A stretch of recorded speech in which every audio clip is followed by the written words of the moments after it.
My fiancée was using our wedding fund to fly out to see her sugar daddy every month.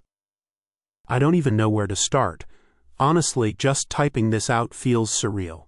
My hands are shaking, and there's this hollow, sinking weight in my chest that won't go away. If I don't let this out somewhere, I feel like I'll drown in it. So here I am telling my story to the whole world. I'm 30 years of age. I have been with my fiancée, Anna, who's 28, for 5 years.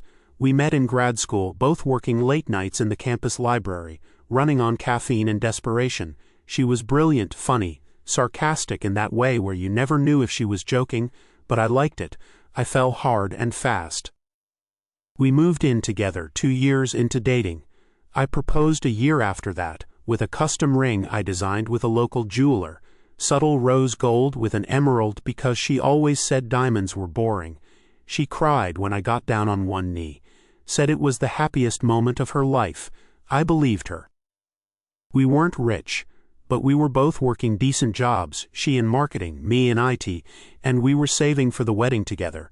Joint account, monthly contributions, no loans, no handouts, just discipline. We set a goal, $40,000. Not a crazy lavish wedding, but something nice, something beautiful, something that felt like us. What I didn't know was that she was bleeding that account dry behind my back. But I'm getting ahead of myself. Let me tell you how I found out, slowly, painfully, like pulling splinters from under your skin one by one. It started with a spreadsheet. Anna and I shared a budgeting doc, Google Sheets, color-coded, neurotically updated, mostly by me. She'd plug in numbers now and then, but I was the one who kept it running. I liked knowing where every dollar went. Last month, I noticed something weird. The wedding fund was off, lower than it should have been. Not by a lot at first, just $200 here, $300 there. Easy to miss, but I knew our numbers, we were on track. Something didn't add up. So I started watching. 2 weeks later, I caught a $1,100 withdrawal, labeled flight. No airline name, no email confirmation in our shared inbox, just a void. When I asked her, she didn't even flinch. "Oh," she said, "that was for a last-minute client meeting, new campaign kickoff, they'll reimburse me soon." Sounded reasonable. She travels for work occasionally, and she's always calm under pressure, cool as ice. But something didn't sit right.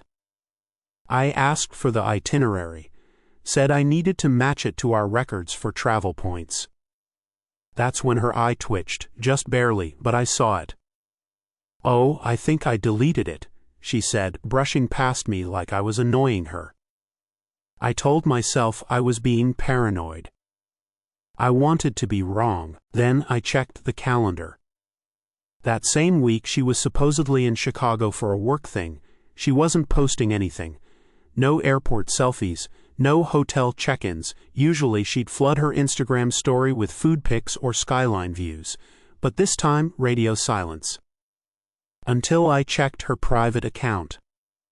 Yeah, she has two. One public, one private. The private one I only found out about because her iPad synced with my iCloud by accident. I'm not proud of snooping, but something in my gut screamed at me to look. She had posted a boomerang of champagne flutes clinking in some fancy penthouse. The caption, "Daddy always knows how to treat me right." I stared at it for a full 5 minutes. It wasn't tagged, no location, but it wasn't Chicago. I reverse searched the view outside the window, Miami. I checked the timestamp. Same day as the client meeting. My stomach dropped. From there, it was like dominoes. I started digging, quietly. I pulled phone records, cross-checked charges, used a second email to sign into our airline points account, found 6 flights in the past year booked under her name, none of which matched any business trips she told me about. All one way, all to cities she didn't have family or friends in. LA, Miami, Houston, Vegas. Then I saw the return flights, booked under a different name, same credit card. I ran the name through Facebook, Instagram.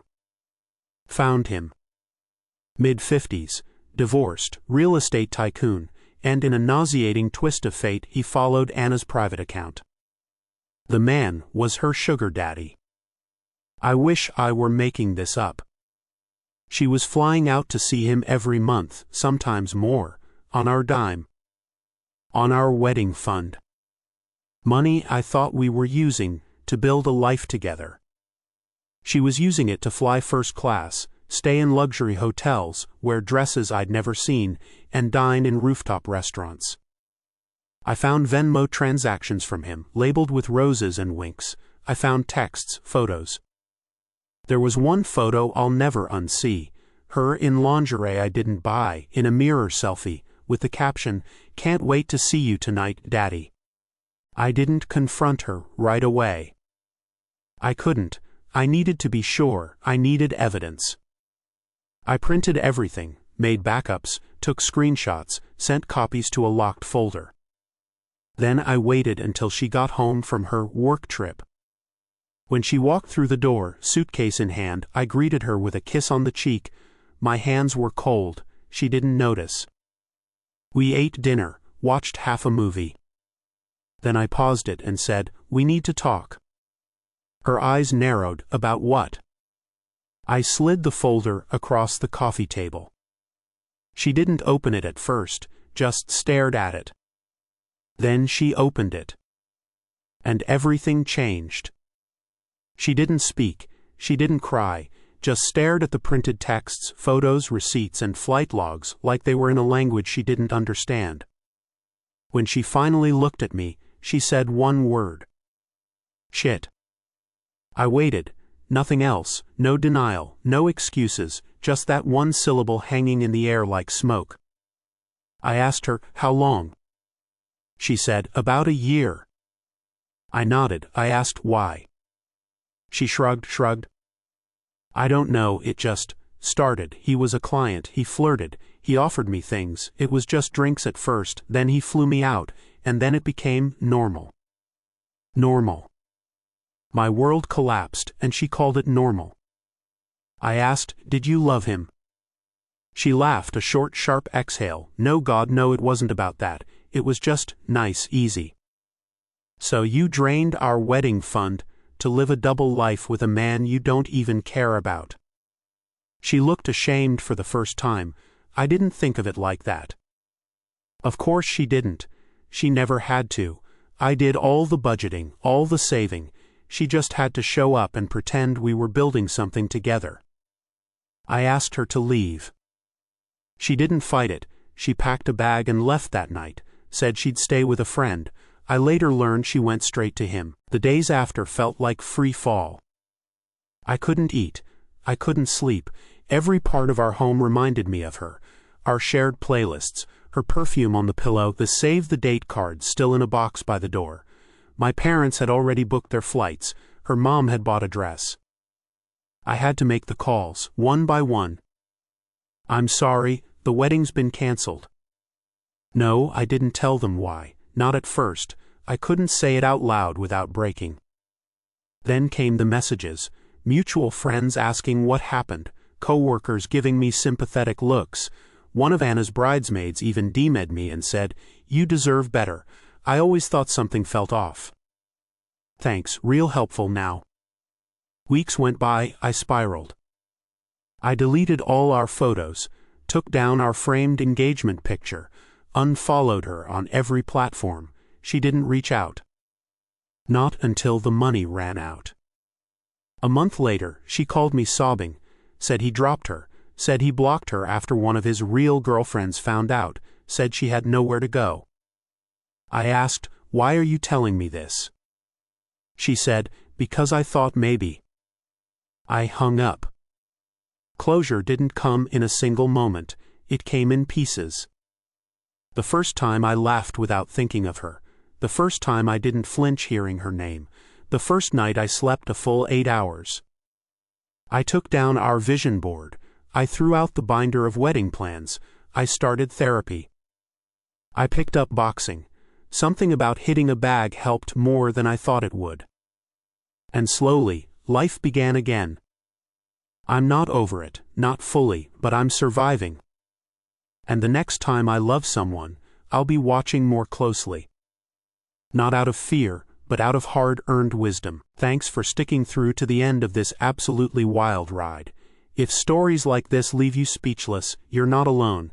The internet is full of jaw-dropping truths, and I've got so many more to share. Don't forget to hit that like, smash subscribe, and tap the notification bell so you never miss another unbelievable real-life confession from the deep corners of Reddit. Want more betrayals, secrets, and scandalous confessions? I drop new stories every week. And hey, let me know in the comments, what would you do if your fiancé was blowing your wedding fund on another man? Catch you in the next one. Stay curious and stay cautious.